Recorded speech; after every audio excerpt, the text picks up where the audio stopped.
Like, he forgot he was Taliban. I never forgot I was CIA. These are the new roadside bombs, more sophisticated and far more powerful than before. Packing a charge closer to 140 pounds. More than 15 counter-IED teams are deployed around Afghanistan.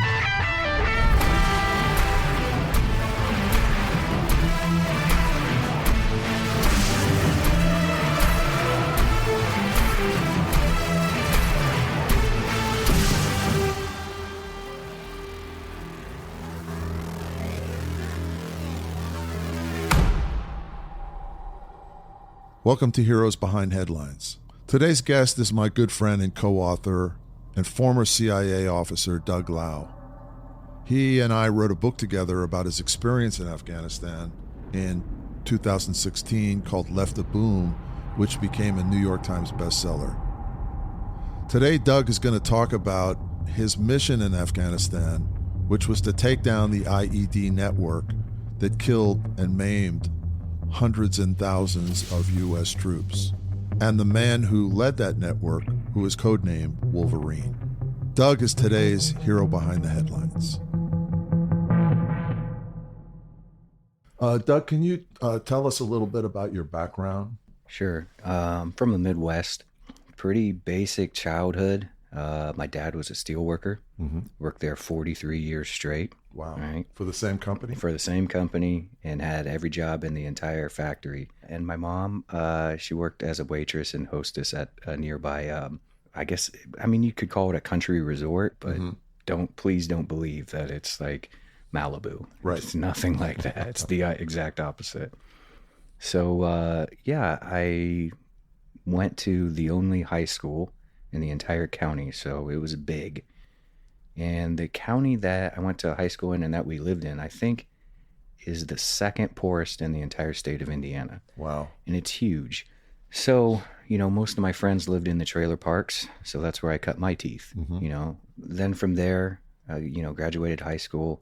I think my class was 400 to 500 students. I think maybe 11 went to college. Wow. Okay. Wow. Yeah. And like 2 or 3 of us, I think, went to Indiana University. Weren't you studying to be a doctor? Yeah, so I got there, and they make you declare, Okay. And so I was a biology major for all of about 5 weeks. 9/11 happens, and it just flipped everything on its head. And so I saw that, and then I started reading all of this stuff, and I'm like, oh my God, there's a world outside of the state of Indiana? It was a real awakening. Right. I'm only 18. And I've never had to really know these things. The world is bad. So I immediately switched my major on 9/13 to political science. Took that for a year, and then also added on Japanese, East Asian studies, started learning a foreign language. Because of those, what seemed like a caprice now and a rash decision is the only reason I got into the CIA. Because my senior year, all of the jobs I was applying for, I was like, oh my God, blow my head off if I have to do this shit for the next 40 years till I retire. And so I was going to go into the Marines and go into officer candidate school. And I had a meeting set up with a Marine in 4 days. And I was like, you know what? I was probably a little buzzed up. And I was like, I'm going to apply to the CIA, the FBI, and the NSA. And of those, no joke, 3 days later, the CIA calls me. And it was a call with probably a 202 prefix area code. So I answer, I'm like, who is this? Yeah, hi. You applied for our organization. We are the organization located in Langley, Virginia. And I'm like, huh? What? They go, McLean, Virginia. And I go, I'm not tracking. And she's like, did you apply for a governmental position 3 days ago? And I'm like, I applied for a lot of them. She's like, okay, this is the one in McLean. And I go, I don't. And she's like, because she doesn't want to say it. And I go, and I'm thinking, I'm like, is this the CIA? And she's like, I imagine she just wanted to hang up the phone right there. And if she had been drinking milk, it would have blew out her nose. But she's like, yes. And I'm going to ask you some questions. Please don't say that phrase again. I said, okay. And then she's asking me all these questions, and I'm muttering and stuttering. And she's like, I tell you what, I'm going to tell you when I'm going to call you this next time. I'm going to call you in 48 hours at 8 a.m. Please be more prepared and be ready so we can have a cogent conversation. Don't go out the night before. Yeah. You know, again, I don't want to talk too much about it. Point is, fast forward, I got through that. There's a lot of stuff that goes into that, and it takes a really long time. And then you have to fill out the SF-86, which is about a 40-page document. And if you don't think that they are going to fulfill what they say they're going to do, you are wrong, because they tell you, we are going to interview everyone you lived with in the past 10 years. Mm-hmm. And you're like, no, they won't. And you list them, and yes, they do. And my buddies who lived on milk farms, they're pulling up in big black SUVs, unannounced. They just roll up and they're like, hey, with DSS, do you know Douglas Laux? Well, what's the first thing you think? Oh, shit, what did he do? Right. You know, and they're like, well, what did he do this He time? applied for a government clearance. Well, now I'm like, oh, shit, they're all calling me. Yeah. So what do I tell them? And I had accepted a job with a company called DHL, a shipping company. So off the cuff, I came up with the idea. I said, well, I have access to tarmacs and packages that go on planes. Mm-hmm. And so I have to be cleared by the United States government. That's what this is. And I couldn't believe I came up with it because it was extemporaneous as fuck. Right. And it worked. And so I got through, and then, yeah, man, eventually they give you that green light. Yeah. And they're like. And that process took about how long? Oh, Jesus. From well, first call to. You got to keep in mind, for people, if you were living here in Los Angeles, I don't know, speculating, they could clear you hot in a month. Because it's all centralized, and there's so many officers that can do that work. When you're having to drive out to rural Ohio and Indiana, and the nearest field office is Detroit, maybe, I don't know. So, but mine took well over a year. Wow. Of constant investigations and tests and polygraphs and all of that. So it's a lot. So now you're in the CIA. You're Mm-hmm. young. How old are you? I had just turned 23. Wow. Yeah. 23. So now you're 23 years old. You're living in D.C. And knowing you want to get like straight into the action, right? So how long did that take? Oh my God. I didn't do any research. And this again points to like the way I eventually then carry out my operations and stuff like this. I don't know. You could argue it was for the better that I went in blind. Yeah. Or you could argue you were stupid. Initially, it really set me behind the curve. The only thing that saved me is this. There is no degree in espionage. Because if there were, then I never would have got in, because I can tell you, my contemporaries, on the first day I started, they had read all the books. Yeah. And they spoke like 5 languages, every single one of them. And I thought they were, wow, the bee's knees. Anyway, point is that when I first started, I'm 23 years old, before the farm, the CIA does not have the fucking time to train you and hold your fucking hand. And they basically want to break you down, or not break you down. The farm breaks you down. They want to break you in. They want you to see day-to-day activities in headquarters for a long time. And the monotony of it. Yep. And how it works. Right. And they want you to see who's really controlling the program. Because it's not people in the field. It's headquarters CIA. Yeah. Okay. That's who runs the show. Right. And I learned that it has to be that way. Yeah. And I'll explain why. It's the same way with the military. Like, you're going to fire that weapon this way because when it really hits the fan, I need to know that you're going to do it right. Okay. And so anyway, I did that for a long time. And then as I wrote in the book, I got lucky because my boss, I did a big favor for him. I did a big solid for him. And he's like, hey, that was really awesome stuff. I won't forget that. Yeah. And he didn't, because 6 months later, he was in charge of who goes down to the farm. That's a lot of power. Yeah. And so a lot of the trainees are kissing his ass, trying to have meetings with him. What can I do? But I never went down once. And he even invited me to come down like 3 or 4 times. And I just ignored him. And so it's like 3 days before the farm starts. And he sends me a message and he's like, my office now, this is not a request. And I walk down there and he's just like, do you even do you even want to go to the farm? Do you like this job? And I said, what I'm doing now, I fucking hate it. Exact words. And he was like, I can tell. Right. And I was like, I didn't sign up to be a secretary, and I'd been doing it for several years. He's like, well, I'm sending you down. You know, you leave in like 3 days.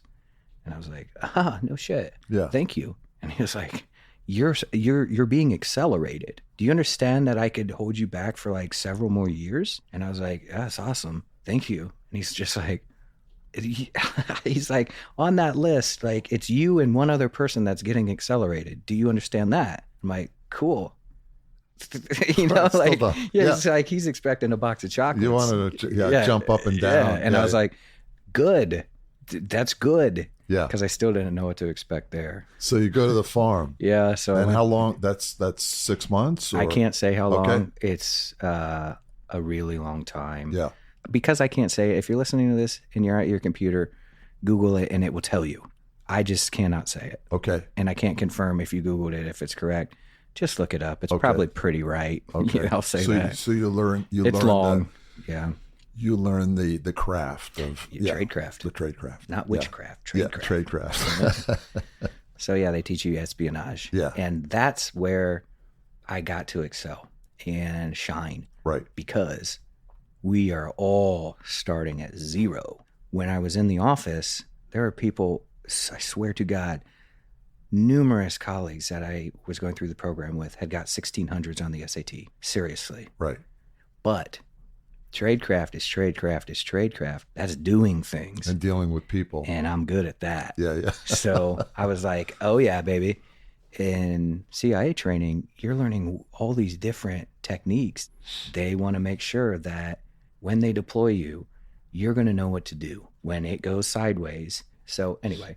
So you come out of the farm, you graduate. Yep. Yes, I did. And then what happens? Well, then I thought I was like in Metallica or something because I like had a real axe to grind. Because once you come out and you're certified, that's the Willy Wonka golden ticket. Okay. Mm-hmm. Like you can kind of do whatever you want at that point. Yeah. You're a case officer. Right. Like you're the fighter pilot. Yeah. And so when I came back, they told me I was going to Baghdad. And I said, nah, absolutely not. Yeah. I put on my card, and that became lore. I put on my card, when you say where you want to go, you pick 3 places. I said, I don't care, any place that will send me to Afghanistan. Number 2, the cafeteria as a cook. Number 3, one of those guys in those green jackets that escorts the people around the hallways. Then I handed it in. I swear to God. And so they knew, send him to Afghanistan. Yeah. And they still, because they needed red blood in Baghdad. And they're like, yeah, no. And so I got in a big argument with the lady. And I said, well, then I'm just going to go on leave without pay. And she about fainted. And it was a Friday. Then I drove home and I rock and rolled with my buddies.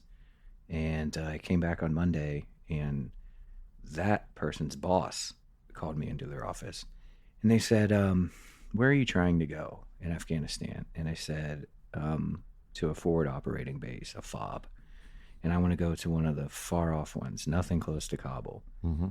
He's rolling his eyes. And I said, let me stop you. Why do you roll your eyes? I go, I know for a fact, case officers, you can't pay them enough to go out there. So I'm telling him, I'm like, why are you rolling your eyes? Hey, I'm doing you a favor. You have someone begging you. I should not have to beg you to go to a place that 90% of this organization will not go to and would quit over. And I'm telling you, I'm going to quit if you don't send me. That's a 1-to-1 replacement. So those people that are screaming at you, I can't do it because I have, a spouse and 4 children and a life here. I have nothing. And I will go so far beyond the wire for you guys. I would do anything. Just please do it. And so he pondered it for a few days, and then he called me and he said, and this was brilliant of him, he goes, if you're going to go out there and do those things, I'm going to enroll you in a Pashto language program. Mm-hmm. And I said, okay, fine. How long is it? And he's like, it's a year. And I was like, oh, fuck. A year of my life? Yeah. Oh, my God. Okay, fine. At this point, Doug had been in the CIA approximately 4 years, with 1 year spent studying Pashto, the language of eastern Afghanistan and western Pakistan. Doug also spent a lot of time studying different tribes in Afghanistan and their unique cultures. He knew he was going into the shit, as they say in the military, and he wanted to be ready. This knowledge and the skill set Doug developed were instrumental in him targeting the Taliban's most lethal weapon, improvised explosive devices, or IEDs. When Doug says that he wanted to be transferred to a forward operating base, this wasn't the norm. Most people in the CIA would prefer to stay in Kabul, where it's much safer. But Doug wanted to be at the tip of the spear. He wanted to help turn the tide of the war. Well, the people in Afghanistan know that. Yeah. And they're going, ooh, we have a fluent Pashto-speaking case officer in Right. country?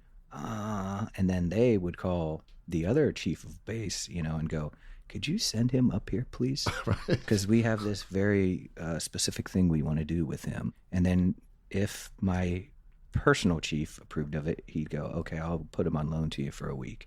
So I was on the helicopter a lot that first year and going from base to base to base. And so, it really gave me perspective of the whole country, because a lot of people, if they just serve in Kabul, they don't leave. I had that luxury, and I think it really made me a better officer. And I don't think many people had that experience of getting to touch the whole place, because the fabric, you really then start to understand that's why this, because I know that group of people and I know that group of people, and you only knew that group, and you don't understand that. And you group. don't know why they don't get along. Yeah, but right. that group is They speak a involved different language. in the government too. And you might have only dealt with people in Kabul, but you never talked to the Taliban. Yeah. You talked to their representative. Right. Well, who do you think they're going to send to you? They're going to they're probably sending you a doctor. Yeah. Seriously, like Right. a doctor educate. They're in the Taliban too. People Right. forget that.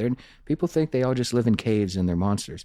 No, there are doctors, let me just tell you, of like philosophy, of religion, of medicine, who are joining because they're really religious.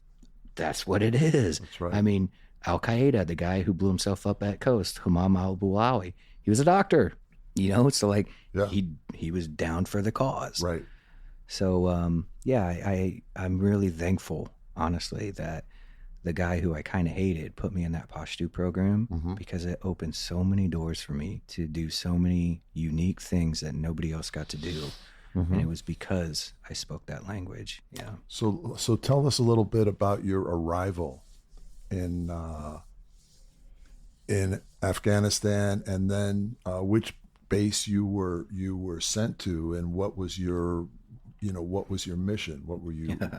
Well, you got to understand, this is 2010. I get to Kabul before I'm going to go to my forward operating base that we agreed upon. And I am at what's called a black site, which means it's not just a fob, it's an undeclared fob. It is a place that we don't want you to know that we're there, and we don't want anyone to know we're there. It's black. It's in the black. Okay, it's hidden. And it was in a former Russian prison. Yeah. Sleep tight. So anyway, as I was heading out, I was like, hey, so I'm going to be in Taliban country. I'm in their backyard. What do we know about the local commander? Who's the shadow governor? Who's the shadow commander? How many men are on the ground? Blah, blah, blah, this, that. And so I got out to that first black site. Yeah, tell us about that arrival. Well, I had been on a lot of helicopters, but not so many so fast in like a span of a few days, which became my life. And so, I started to realize how they operate, and they fly with their doors open at altitude in the winter, because they got to have gunners on both sides. It's real cold, and it's real choppy at altitude. And so, until you get used to it, it's scary. Yeah. I mean, because your mind's like, we're going to wreck. If you get turbulence, you're Right. like, oh, but eventually you just sleep through it. Right. This is child's play. But it was scary. And then we get there. You went in at night, right? Oh, yeah. I mean, definitely. And it's a desert. And so when that lands, and they told me, like, have like snow skiing goggles. Yeah. Have those. Yeah. Buy some, you know. So I did. And I take off my nods, my night vision, and I put on the goggles.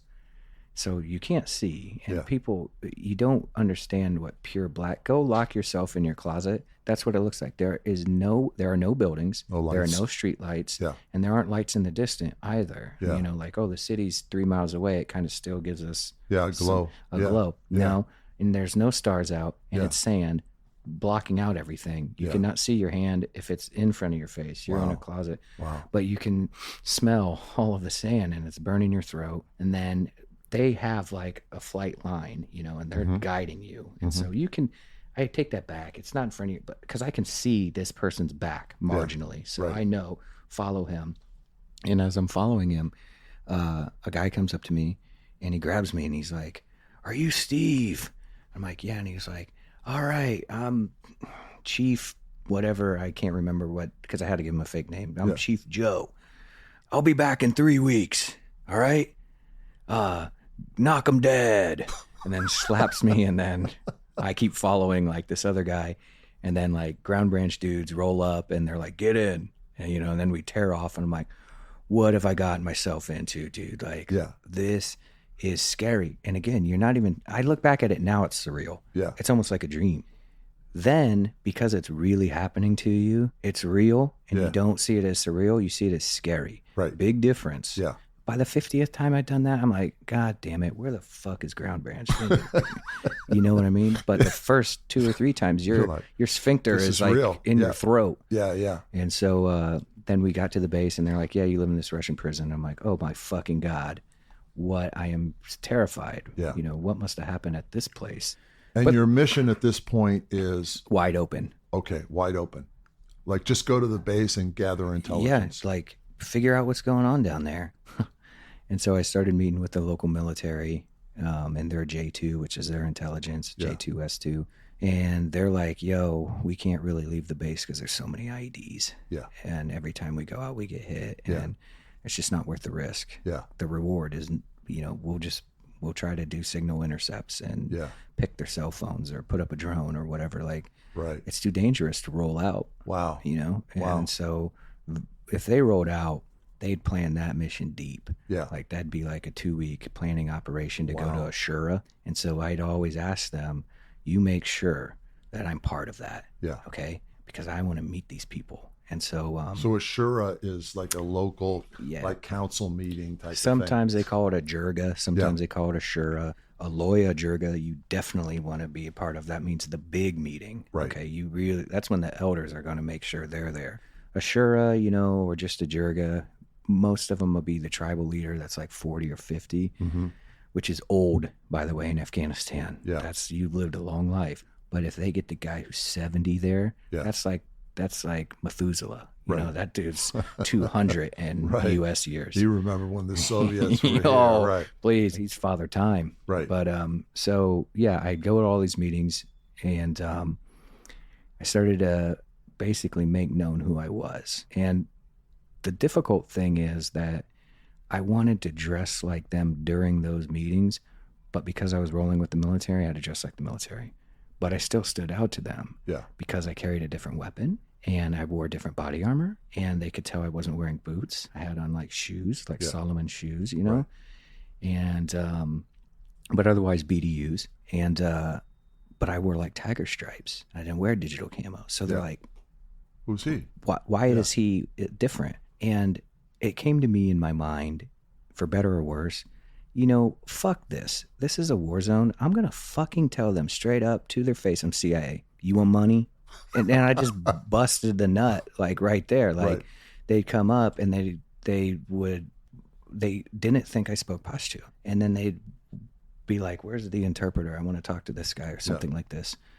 And I'd be like, "Salam alaikum, you know, Tsingiye, Jordiye, Khwaranai, Khade, Shade, yeah."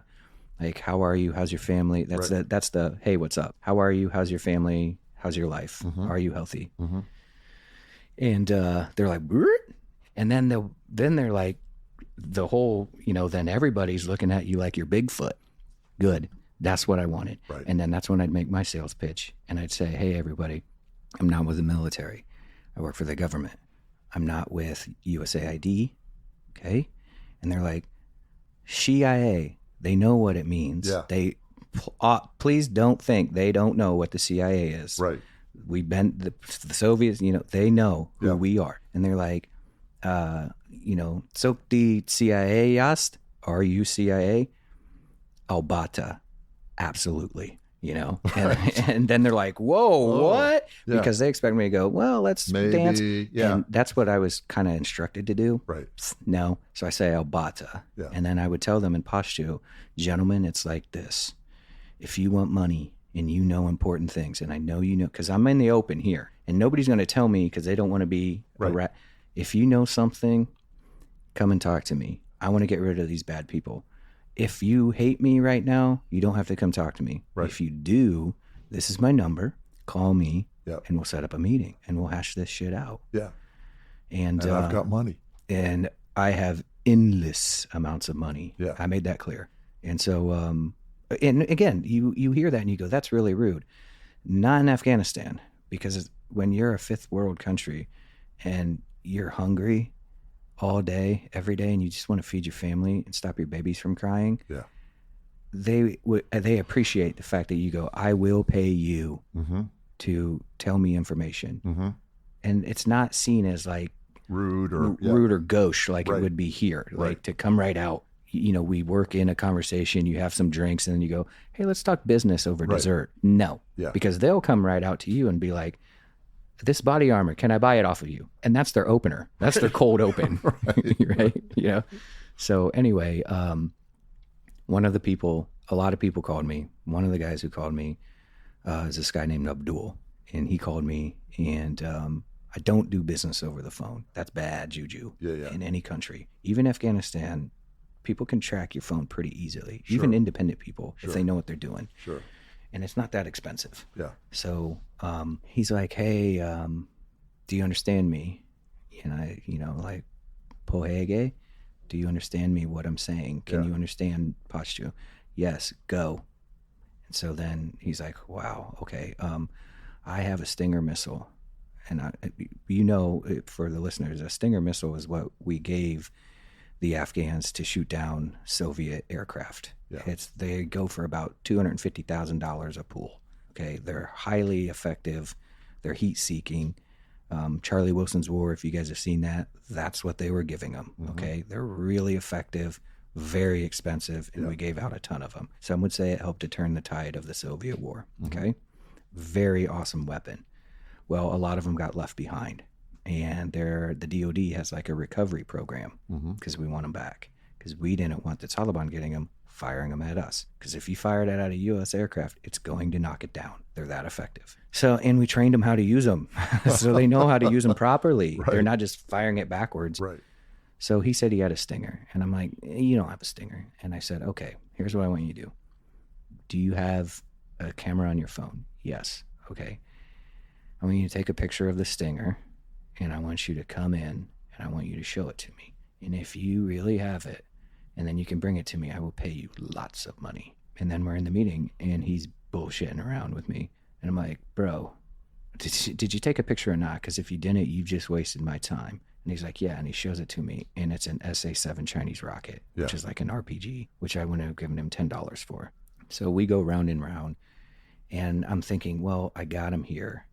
Is there anything else I can do to like squeeze some juice out of him, right? Yep. So I'm like, hey, do you know, are you connected? Like, do you ever go into like Pakistan? Do you ever like travel into Iran? Like, and as an intelligence officer, we have like a saying, like, I don't have the time to build your access, but I find myself building his access, and come to find out, he knows some guy named Haji John who was in the Taliban. And when I say Taliban, I mean the mid-90s Taliban, when they took over with Mullah Omar. People forget, just like they are now, as they were then, they were a legitimate government. Saudi Arabia and Pakistan both recognize them. Those are the only two countries, but they did. So with Haji John, he says, I know this guy who used to work for the Taliban's government, and he has official documents that he can prove that he used to work there. I'm like, get out of here. And then again, this is maybe my naivete. I knew that they had a government, and I knew that they were legitimate, but I didn't know that they had actual real documents that said this guy Right. works for the Foreign Affairs Department, and this Right, guy credentials, works. yeah. This guy, you know, works for the Commerce, and this Right. guy works for this, and this guy works for that. And I'm like, oh shit, I guess they would. Yeah. I mean, they have to have a water department. Right. I mean, and I thought, Right. If oh, they're I running guess, the country, yeah. and I kind of felt stupid at that point. Like, I had never thought of that. Yeah. So could you just go through one time sort of the process of first approximately where the base is located, and then could you tell us the process of what these people had to go through to get into the base? Because it's highly secure. Right? Yeah. So I'm calling it a black site because that's what we call it, and it's off the beaten path to the world, but not to the locals. I mean, They know it's this there. is their Yeah, this is it's their their territory. home. Yeah. And what's that thing? Oh, that's the old Russian prison. Yeah. Let's go up to it. Oh, once we get right on top of it, we have guns pointed at our face and we're told to go away. So now the word's going to spread. Well, what do you think? They see me. They see, you know, the people putting the guns. Oh, that's an American. It's probably a CIA base or something. I mean, Right. they're not stupid. People think course. they're so stupid. Of They're course. not. So with like whether it be Mahmoud or Abdul or Haji John, and I'll get into Mahmoud, if they're going to meet me there, which is preferable, or I could meet them in a wadi, which is like a dried out riverbed, to get onto that base, they're going to have to go through security. And I don't handle that. You know, we have people for that. So they're going to, you know, come to a designated location that we tell them. And I don't want to give away too much because I think some of this got redacted. But they're going to meet them at a designated location that I told them. And then our security people who handle that will go there with an interpreter and handle it and make sure everything's okay in the way that they do. And then bring them onto the base, you know. And where are you meeting them on the base? So I had a meeting room established, and they're brought to me in this meeting room that I would set up ahead of time, depending on who it was, and what type of person they were, and if they were a masharan, meaning high-ranking, like a village elder. You know, I might go get some nice dried dates, you know, and like some hot meat, you know, and some Kabuli palau or something for them to eat. If you're kind of just a low-level Taliban or something, I might put out some nuts or some cashews or something like that, and some tea. If you're really moving and shaking for me, I'll have the beverage of your choice. You know, if you like orange pop, grape pop, Bebsy, as they call it, Coke, whatever you want, I'll try to get it for you and make sure it's available for you. So you like to smoke? I guarantee you love Marlboro Reds, because that is the bee's knees like. to them. Yeah. Because they can't afford it and they're hard to get. So I'm going to get you Marlboro Reds if that's what you want. So, yeah, that's the process. But then there's another process behind that, which is this guy has some access, but do you know anybody who can do that? Do you know anybody who can do that? No. But do you know somebody who can do that? Okay, well, introduce me to him. Hey, do you know somebody who can do that? Right. You do. Well, then introduce me to him. Right. And then you just have to keep building. And so that's how I was doing it. That's how I got with Haji John. Haji John worked for the Taliban government in the 90s. And he came in the first time with his documentation, which I asked for, and I reviewed it. And I'm like, oh, wow. Yeah, well, I couldn't ask for better bona fides than this, because if you come in and just say you're in the Taliban, I have to take you at face value unless you have pictures on your phone with other Taliban members, which would always be helpful. Otherwise, I don't know. Yeah. And so Haji John was able to show me documentation, and he proved that he was. And he was super smart. And the Afghans have a saying, chalak, which means clever. It's not the same as intelligent, which is hoshiar. He's chalak, Right. which means he knew what he was going to do from the moment he sat down. So we were playing chess, not checkers at that point, like I was with everybody else. Right. And I was just jumping the shit out of him. But he was playing at my level. Like he knew what he wanted, Because and he he knew had done what this he was be- going to tell you. I felt, and that's very highly alerting for an intelligence officer, because I felt he's done this before. He's met intelligence officers before. Yeah, he 'Cause knows the my game. game. Yeah, He yeah. knows my game. He knows how to play. So I'm like, oh, interesting. And so it made me wonder, maybe he worked for like their intelligence bureau or Right. something. Maybe like, he's checking me out. What the hell is Yeah. going on here? Yeah. But he slow rolled me, and he'd give me tidbits, you know, and of course I'm paying him. And he'd tell me a little bit here, a little bit there, a little bit here. And then... How old of a, how would you describe him? How old of a man? I'm not going to say his age, but, you know, not that old, not that young. I'll let you figure out the buffers in between. Mm-hmm. But an interesting guy because he was very religious. The very fact that he has Haji in front of his name means he's been to the Hajj. Mm-hmm. So he's traveled, which would make sense since he worked for the government. So he's educated, and I can tell. You know, he had been through the madrasa systems. He had the Quran memorized, which is no easy task, by the way. Try memorizing the Bible. It actually is not easy to just recite the entire Quran from memory. Absolutely it's not. pretty hard. Yeah.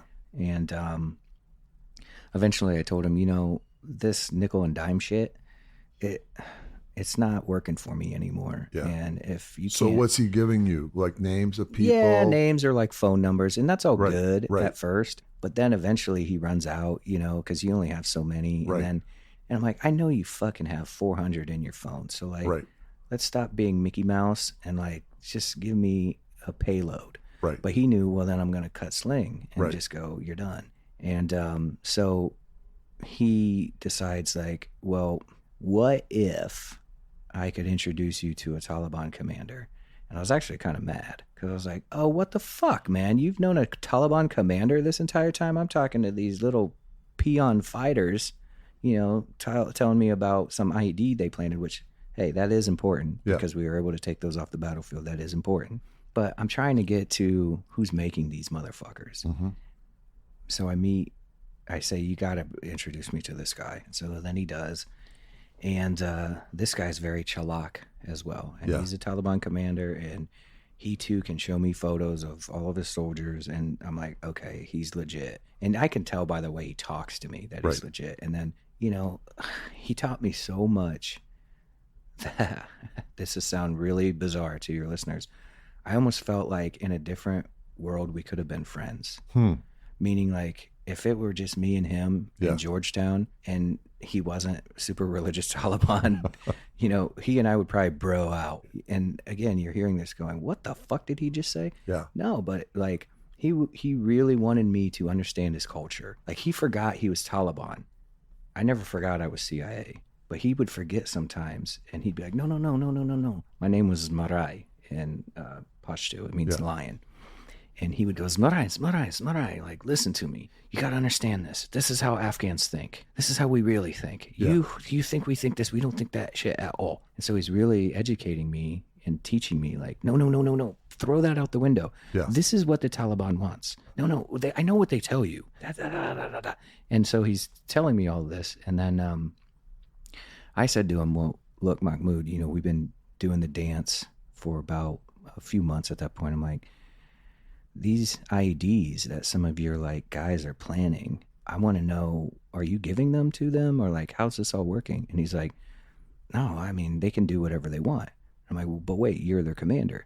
And he's like, yeah, but when it's, I guess, time to fight, but it's not fighting season, so I don't give a shit what they're doing. I'm like, but you're their commander. And he's like, dude, they're scattered around. Like, if they want to come back and fall under my command, they can't. I'm like, there's no structure. And he's like, no, I mean, I am in charge, but I don't even live there. You know, like he was fighting in like this other province because that's where they told him to fight. But he didn't live anywhere close. He would just come there when it was time to fight. And what was the fighting season? The fighting season usually starts May and lasts through the summer and into the fall. But the Taliban does not fight in the winter. And even with this recent exodus, that's why a lot of people are like, why the fuck didn't we do the evacuations in the winter? So the Taliban goes to sleep. They hibernate. There. But you did it in the dead of the summer when they're hot and heavy and they're unified and they're taking orders. Dumb. Yeah. You know? Makes no sense. Yeah. They wouldn't have came rushing in. In the wintertime, they're not going to fight. They don't want to. And why? It's just too cold. Some, but it's a Pashtunwali mindset. We don't fight in the winter. We just don't. It's not fighting season. It's stay-at-home season. You know, take care of your farm and your family. Yeah. So it's the mindset, and again, that's mind blowing to you. But he's looking at me like, how do you not understand this? You're here. How do you know we don't fight in the winter? We don't. Why don't you understand this? And the CIA leadership, the other people above you understand this, or are you learning this from this guy? Okay. So I'll make one other side note here, and then I'm going to get right into the operation itself with Mahmoud leading me to Wolverine. But my directive from higher was stop worrying about the Taliban. They are not important. Doug or Steve, stop it.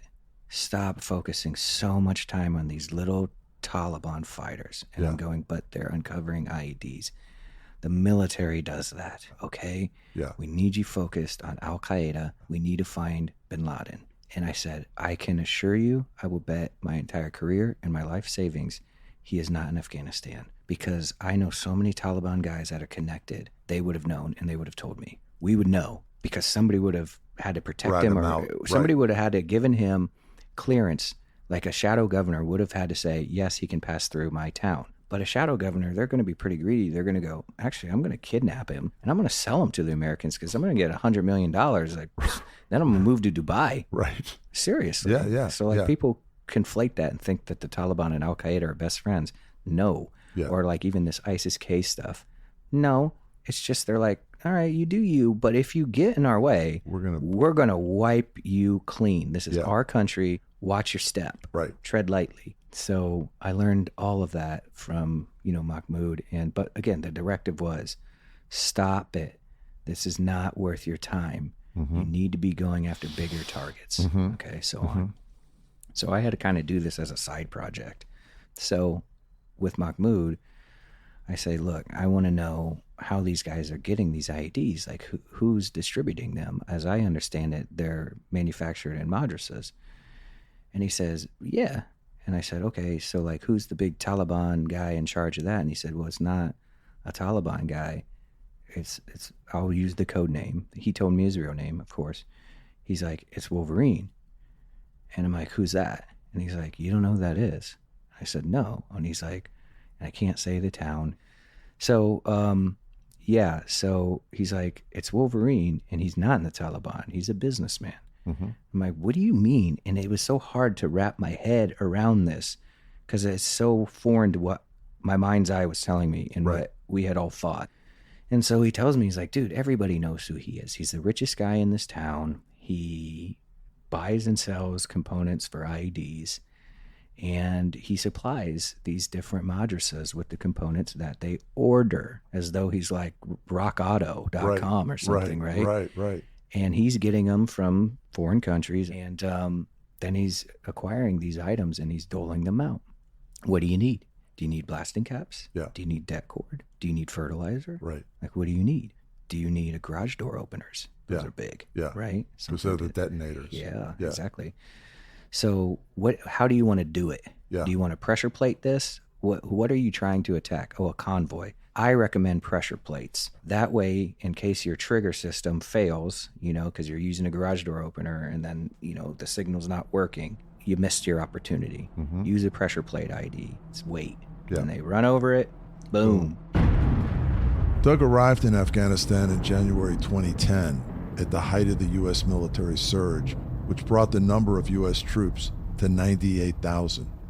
It also sadly was the year with the highest number of U.S. and coalition casualties.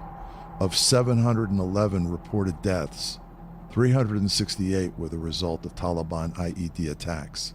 According to the Washington Post, there were 14,000 Taliban IEDs planted in Afghanistan. Doug's mission was to uncover the network that was supplying IED components to the Taliban. The stakes were huge, immediate, and personal. Doug was a child of the heartland, and he wanted to prevent the deaths of other young men like himself. And that's what this guy did for a living. So this was his business. This was his business, and he had all of these people working for him. And I talk about him in the book. One guy called Iceman. I gave them all like Marvel character names just because. And that's not their actual code names. I just for the purpose of a book so people can digest it. But keep in mind, I'm having to remember their real names and who that person is in Pashto. And you can't. So these were like almost like his sales reps. Yeah, exactly right. Yeah. I mean, they're like their own private mafia, Right. put it that way. Right. And they have a ton of money and they have access. And because they're not Taliban, they can fly in and out of Afghanistan and go get these things or drive in and out of Afghanistan and acquire whatever they need. And So if you're a Taliban commander, you just decide what you want in terms of hardware, in terms of what kind of IEDs you want, and you just go to this guy or one of his sales reps and give him a list. He gives you a price, Pretty much. and you pay the price. Pretty and he much. delivers it. Pretty much. Wow. Yeah, pretty and much. it's all coming from one guy. One guy at the top. Yeah. Yeah. I mean, one guy was in charge Yeah. for this region. So anyway, he's running this huge network, and I'm like, okay, we got to take him down. And he's like, well, I mean, I can meet with him at any time because I buy a lot from him. And I'm like, man, I am treading on such thin ice because I'm kind of paying a guy who's affiliated with IEDs. I got to make sure he's not still doling out IEDs that might kill a U.S. soldier. So I had to make it really crystal clear. Like if I To Mahmoud. Yeah, to Mahmoud, if I ever hear that you did that, you are so terminated. Right. And I don't mean terminate doesn't mean killed, but it means fired. And then probably there will be consequences afterwards as well. Yeah. Because I'm going to inform the Afghans who you are and give them your picture and your cell phone and all that. Right. So he knew. So he was walking a tight We rope both with were. you. We both were. Right. And so I constantly was in contact because, again, I don't want to come home and get arrested. So I was constantly in contact with headquarters and my boss. Is this okay? Is this above board? Right. I want you to know what I'm doing Right. because I don't want to go to jail when I get home. Okay. Everything was cleared. Right. This is all documented in cable traffic. Because it turned out that if you were giving money to a Taliban commander who was using that money to buy IEDs to kill American troops, then you're screwed. Right. So I had to negotiate with him. You have to stop fighting. Yeah. So take like a respite, like take a break and tell him family issues. Right. Isn't that weird that the Taliban does that too? Right. Because they did. Because he did. My wife's sick. Yeah. And they're like, oh, okay, take this season off. And you're like, what? The Taliban can don't- take time off for pregnancy or whatever, you know? Right. Like, Family leave. What? Yeah, family leave with the Taliban. Right. And so, he said, I'm not going to fight this season, you know, but I'm still in the Taliban. And once my wife gets better or his kid or whatever excuse he used, my father, probably his father, who knows? And so what I was having him do was buy me lots of components, because then we wanted to review them because now we knew what the enemy was working with. And this was the first time that we've really, really cracked the code. It's kind of like, the Enigma, you know what I mean? Like I now have your cipher. So we knew what type of det cord they're using. We knew what their capabilities were, how powerful they could be. Bring me everything. Don't ever drive a VBIED up here because you will be murdered. Don't ever bring something that's live, that's connected. Make sure everything's always disconnected. Okay. And he did. And he'd bring me this stuff. And you have technicians checking all this stuff out. Oh, yes. And they loved it. Because now oh my God, this came from, oh my God. Right. They can get their hands on this country's type of things. So now these guys can get the det cord and get the components and track them back to the country of origin and the suppliers. Wow. And you're finding that it's all very legit. It's not like some underground guy in a madrasa wiring stuff together. Well, I mean, it was rudimentary, the people who were doing it. I mean, they knew how to do the basics. Right. Okay. I mean, they're not playing with Semtex and C4 and like, you know, doing serious digital stuff. No, it's basic things, you know. But the components are good components. And even if they're like outdated components, you can still, you know, check it and go, well, okay, Afghanistan does not make these, period. Where did this come from? And this came from country XYZ. That's 4,000 miles away or 5,000 miles away. How did that happen? Ask him, Doug. You know? And so that was my job. And so then I'm going, okay, here's how that got into this country. Yeah. Because we want to know that. That's very important stuff. So I started to really go down that rabbit hole. And again, I can't say, and I know I got redacted, so I'll dance around this. There is a document, what would I call it? Like a clearance document, a permission document that is nearly impossible to get. Legal has to grant it. The director has to sign off on it. Okay. And I'll let your imagination guess what it allows you to do. And I had transferred to another black site at this point. And I'll just say it out loud. It was in Kandahar because everybody knows we are in Kandahar. That's no secret. Okay. Right. So it was in Kandahar. And I took those guys with me. Mahmoud and Abdul is still Haji there. John, those three guys. All those guys. I'm still meeting them. And this clearance that I'm talking about, this permission slip, if you will, it's an official document. And again, I'm not trying to be coy. I literally can't say what it is or what it allows you to do. Although Doug was transferred to another base in Afghanistan, for reasons that he can't disclose, he remained laser focused on stopping Wolverine and the IED network. He tracked down the supply chain. He found out where Wolverine lived and worked, where the components were coming from, and where they were being stored. In order to take down Wolverine and destroy his network, he needed authorization, which could only come from the White House. Yeah. So you can imagine the gravity of this document. I started that when I was at my first base and got it as my tour's winding down and I'm hunting the Wolverine. I got this document approved and I couldn't fucking believe it because I was like, oh boy. And I think I say in the book, the warship has turned around. And when the warship turns around, it doesn't want to have to turn around again. And so I inform Mahmoud that like, it's time to put a stop to what Wolverine's doing because I don't like it. And thanks for all of the information, but let's figure out how we can prevent this from continuing. And so we start going over some stuff, and then I had that document cleared for all of about a week. And Mahmoud calls me and tells me that one of Wolverine's lieutenants killed the other lieutenant. They got in an argument about money or something like this. And so he executed him. Like, he just shot him in the face. Yeah. And I was like, oh, shit. Yeah. Like, what does that mean for the structure of everything? And so we're talking about it. And he's like, dude, there's going to be fallout for this because Wolverine's going to be pissed. And, like, there's other people who are involved. Right. And it was a coup. And he's going to think they're coming after him. And so who knows? And I said, are you involved? And he said, no. So as we're kicking around, I said, Mahmoud, can you become Iceman? Yeah. Because you're trusted. It's time for you to step up. And he's like, I mean, how? And I said, ask him. Yeah. And he goes, well, you can't just ask. And I said, you don't just ask for it. You ask him, what would it take for me to assume that position? Right. You know, like, what would you need me to do, or what would you need me to provide? Wolverine, what do you think? And I said, and whatever you need to give him or provide, I will give to you. And so we hashed it over and we came up with a game plan, and then he approached Wolverine.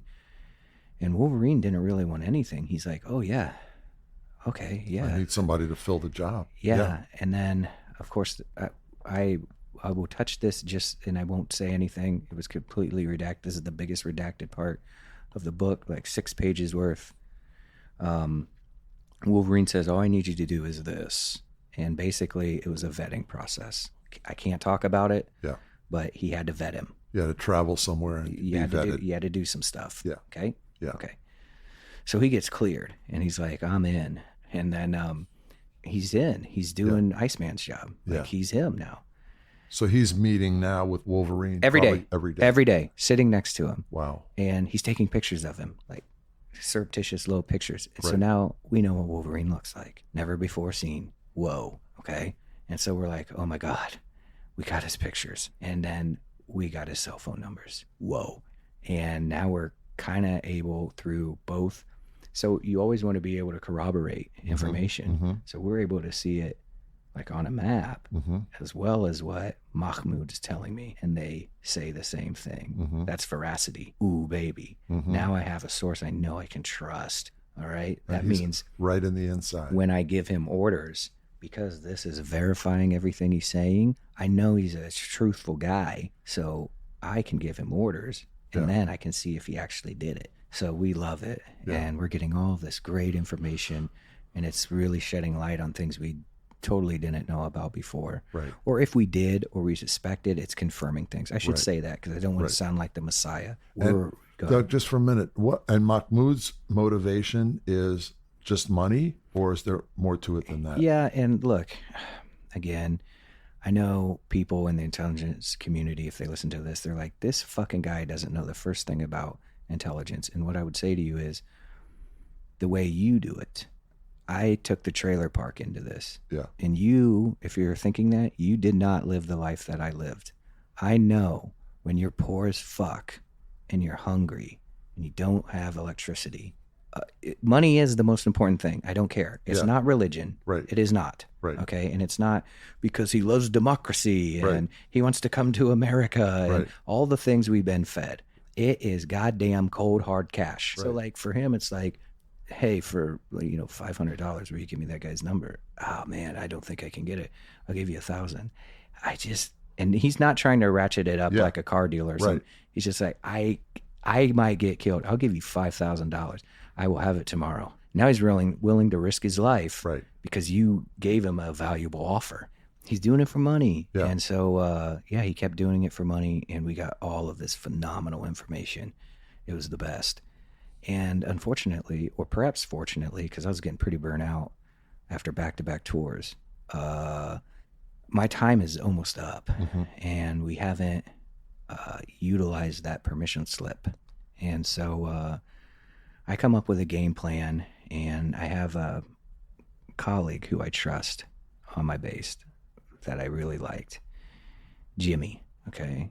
And we come up with a plan, and he's going to start handling, as we say, Mahmoud.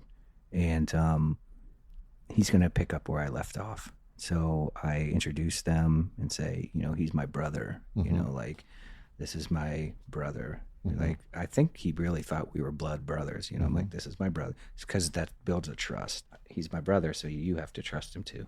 And I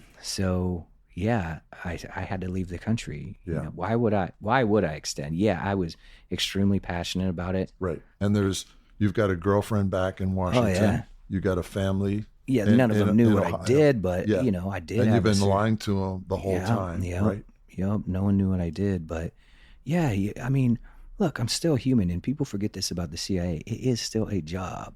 It's a lifestyle, but it is still a job. There are days you wake up and you're like, I don't want to go in today.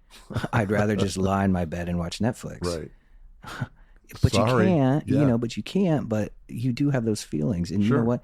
I tell people, we're still human. We get sick. Our kids get sick. Someone dies. Well, you don't get to go to that funeral when you're in Afghanistan. But if you get sick, you do have to stay in bed, But we are humans still. We're not robots. Right. And guess what else we do? We fall in love, and you fall in and out of love. And you can't help that feeling that I really miss this person. You can't stop. I haven't seen her in 3 years. You can't stop that. Yeah. And if I don't get back, she might not be there anymore. And so then you're going, well, it's selfish that I want to go back because of someone I love, my girlfriend, but this guy is killing people. I'm going to trust Jimmy. Yeah. I'm going to trust his training, just like I trusted mine. And I'm going to support him every way I can from headquarters. But my time here is up, and I'm not going to extend. And I am going to hope that he can pull this off. And if he doesn't, I'll regret it, but I'll live with it, and we'll see what happens. And so I went home. At this point, it was 2012, and Doug had just returned to D.C. He found the transition difficult. He had spent years setting up this operation, and now he was supporting his colleague Jimmy from 7,000 miles away. See, I'm giving him inside baseball because I'm going, this is how Mahmoud likes his food. This is the drinks that don't forget Marlboros, and don't give him pistachios. He only likes cashews. So I'm telling him the little things that make him replicate me. So what a benefit it was for him in that my presence dedicated to one mission, because people just left me alone because they knew I was burnt the fuck out. They also knew what I had done and accomplished and what I was working on. and that permission slip was in effect and people were aware in my office, this is a big deal. Nowhere near a bin Laden. I get that. But this guy probably is killing as many people because those IEDs are, like you said, that's 80% of casualties, and a lot of them are coming from this guy. So he actually is a really big bad guy. And so we want to do something about it. So one morning, I came in on my birthday. I was probably turning 29. Can you imagine that? Wow. I wasn't 30 yet. And so we were going to go out and celebrate, go to a club or something in D.C. And so I came in early, and I had a message from Jimmy, and it said, get a hold of me directly. That had been sent like 10 hours prior, you know? And so I immediately message him, because you see it in Zero Dark 30. We have like an internal messaging, like it's instant messenger kind of thing, instantaneous. And I'm like, yo, what's up? And he's like, bro, we got him. And so I just hit spacebar enter, which, as you know, just leaves an empty blank thing. And he's like, for real? And I go spacebar enter, because I'm in total shock, and I have horse blinders on at this point. And he's like, yeah. And then he fills me in on what happened, okay? And I have to be very delicate here. Right. It's a different country where this person is located, right? This is where Wolverine was operating the whole time, in this different country. Yeah. He's in a different country at this point in time, okay? And we knew he was there. And we also knew he was never going to be stupid enough to enter Afghanistan. Yeah. The second he would have entered Afghanistan, we would have effectuated and got with the actual Afghan army or NDS or ABP or ANP and had his ass arrested. Doug knew that if Wolverine and members of his network entered Afghanistan, he could easily take them out. Wolverine knew that too, and he was careful not to cross the border. Instead, he remained in Pakistan, where he and other terrorists, most notably Osama bin Laden, were protected for reasons that Doug can't go into here. So we were moving heaven and earth to get this country's police force to arrest this guy. Yeah. Because we knew exactly what he was doing. Okay. And we did. That's kind of how this went, because we just kept going, hey, kind of it's Zero Dark 30. It's been 200 days, 300 days, 400 days. That's what we were doing to these people. And so they finally arrested him. So we were like, okay, Jimmy told me the whole story, and he's like, we knew this was going to be the softest landing for them ever. I'm sorry I can't give more detail. What the Wolverine was doing at the time, this was a layup that rookie cops at the academy could have pulled this off with a blindfold on. This was the easiest, and we made it. Yes. I mean, you could not have silver platter meat cake with cherries on top and whipped cream. Okay. And so they're finally like, oh, okay. Yeah. Fine. We'll do it. Fine. So they did. All right. And so I'm ecstatic, and I start shouting in the vault, and then my boss comes over. He's like, what's up? And I'm like, I tell him we got the Wolverine. He's like, get the fuck out of here, man. Yeah. Are you shitting me? Get in my office right now. And then we're kind of dancing and yeah. And I'm popping it and dropping it like it's hot, because I'm super excited, and that's what I do. I like Cardi B. Anyway, he's like, dude, go for a run. And I said, I'm not going to the gym. I'm running around the fucking facility. Yeah. And so I just, by the way, the CIA is huge. If you ever watch a movie that does the helicopter flyover, that's a big compound. Yeah. So I just started doing laps around it. And it's cold as shit. Yeah. And I'm my lungs are burning. But this, at the time, that was even a bigger accomplishment than the farm, because it had real world consequences. Of course, you're saving lives. Yeah. I took somebody off of a battlefield. Right. Well, Jimmy did. I got to give credit where credit's due. I didn't. But I started it, right? He's the one that finished it. So, look, that guy should get the Intelligence Medal, personal opinion, if he hasn't already. I don't even know if he's still there. I can't talk to him, because if he is, he's covert, and I shouldn't talk to him. But shout out to Jimmy if you hear this. Anyway, so I come back in, and I'm like, all right, Chief, like, I can't do anything the rest of the day. And he's like, dude, you have my permission. Just go home and celebrate your birthday. Like, you deserve it. Yeah. And I'm like, awesome. Yeah. So I left at like 10 a.m. and then got together with all my friends, and we went to a nightclub, and I pushed it to 11, and there's ice in DC in the wintertime, believe it or not. And if you're walking on those cobbled sidewalks of Georgetown, they get pretty slippery. And I fell and I broke my ankle at probably like 4 a.m. because I got really drunk. And so now I have to get like pins in my leg, and it was a whole mess. And wow. I was staying home because I couldn't walk and so on. But I didn't really, honestly, now that I've had to reflect on it, I didn't care, because in my mind, my job was done. Well, you're letting go of like probably years of accumulated. It was blowing tension. off a lot of steam. Yep. And then eventually I get the cast off and I can walk, and not on crutches, and I start coming back into work. And the chief tells me that, I got really bad news for you. And I'm like, okay. And he's like, they let the Wolverine go, and they being that host country. And I was like, what does that mean? He's like, they released him. And I said, I don't know what that means. Yeah. I knew what it meant, but I didn't want it to mean what I knew that it meant. Right. And I'm like, what do you mean? He's like, they released him. He's free. And I said, how? I could do like one, I could squeak out like one word sentences. And he's like, well, they said we just didn't have enough evidence. And I was like, I have 3 years worth of like phone numbers and connecting him. We have his like fingerprints. We have pictures of him handling these things. We have testimony. We have everything. Yeah. Okay. We've listened to him. I know him as well as he knows himself, because I hear him privately. Yeah. I know this guy.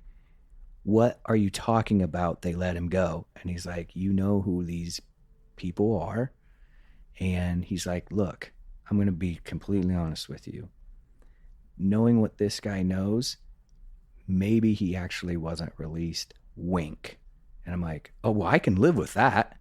But I cannot live with the fact that you've released this guy back into the wild, because he is going to go right back to what he's doing. And he goes, I don't know, but the official report I just read said he has been freed. So ultimately, the conclusion and what he left me with was, I guess we'll never know. Yeah. And that doesn't work for me. Yeah. I'm like, we're the goddamn United States of America. Why can't we say to these individuals of this other country, this is important to us. If you're going to do one thing for us in this global war on terror this month, you're going to do this. This guy's killing our men. Yeah, we need to know what happened. And if you extrajudiciously killed him, then just tell us. Yeah. They wouldn't. And they were like, no, he's gone. He's gone with the wind.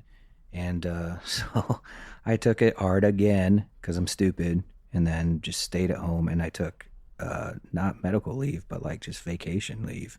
And then just was like drinking and trying to watch like Saturday Night Live and Netflix to like try to like still maintain some semblance of non-depression, because my biggest achievement in my life became my biggest failure in the matter of like a couple weeks. Yeah. And it was hard to handle, because I risked my life to do it. And then you're told, and it doesn't make sense. Some chicken shit answer, right? Like, we had to let him go. After 3 years of tracking Wolverine night and day, Doug was told that the Pakistanis had let him go for reasons that weren't explained.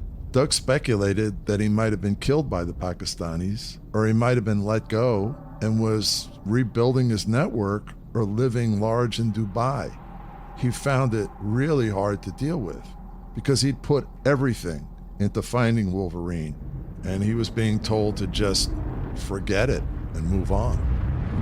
And what happens to Mahmoud and Mahmoud Jimmy? When he heard, well, I believe Jimmy had told Mahmoud, like, we're going to do this. So you need to like get away for a little bit. Yeah. And so he fled. And now you got to also understand the CIA can be pretty callous. Like, you have to have something of value for us to give you something of value, i.e. money. Right.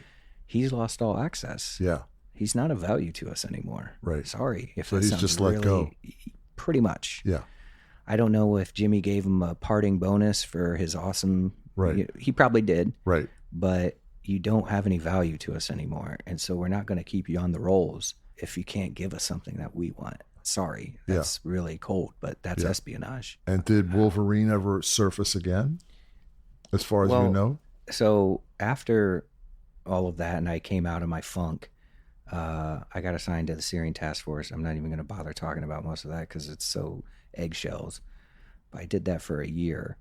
And once you move on to like another division in another organization, another unit, you do lose all access to that. It's called need to know. Yeah. I did not have a right or a need to know what's going on in Afghanistan if I'm working Syrian things. And likewise, vice versa. I lost all access to Jimmy. Now, I could still talk to Jimmy, but Jimmy, we both knew as case laws, he should not be telling me anything. Right. And if he had, I'd be stopped there. Yeah. Because these can be read. Don't tell me anything. I'm not read into that program anymore. Oh, wow. So it's that compartmentalized. And you take it very seriously. And, you know, that's why they let us write the book in the first place, because they're like, well, he's writing about terrorists. And he's not really giving away actual tradecraft. That's war zone tradecraft. Yeah.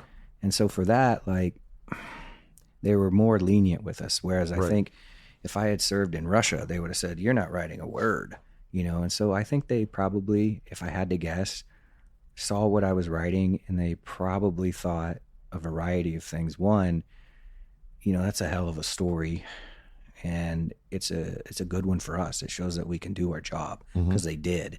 I mean, if you think I did that without support, you're wrong. Of course.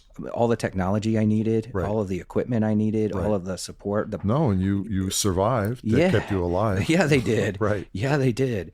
Because you were totally vulnerable there. Oh, yeah. Yep. And think about all the people they had to hire to protect me. Right. So, look, I thank them for that. You know, this didn't happen in a vacuum. I don't think that I was Superman. There were hundreds of people that helped to bring Wolverine down. And if you hear that and go, oh, my God, he's really drank the Kool-Aid, read the book. No, I didn't. Yeah. Man, do I call them out for their shit. Yeah, yeah. But I still definitely am very proud that I worked there, and it was a true honor. Thanks, Doug. The book has left a boom. For anyone who's interested, it was a New York Times bestseller, and it's you should definitely pick it up. There's a lot more detail in there, and we thank you again for sharing this with us. Thanks for having me, Ralph. It's always a pleasure. Thank you. Doug had been extremely successful.